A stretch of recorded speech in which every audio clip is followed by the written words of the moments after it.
इस सच्चाई के बारे में हर चीज मालूम है मुझे। बस एक बार मैं इस सच को उगलवा लूं, फिर देखते हैं कि आप इनकार कैसे कर पाते हैं।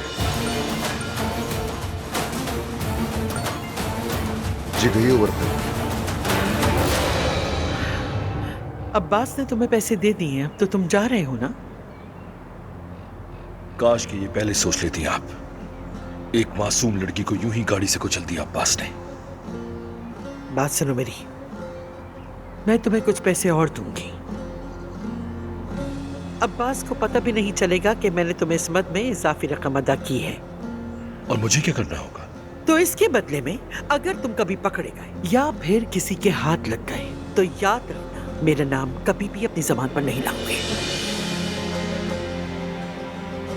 तो ये बात है, आप चाहती हैं सारा इल्जाम अब्बास पर आए? वक्त आने पर मैं तुम्हें खुद खबर दूंगी।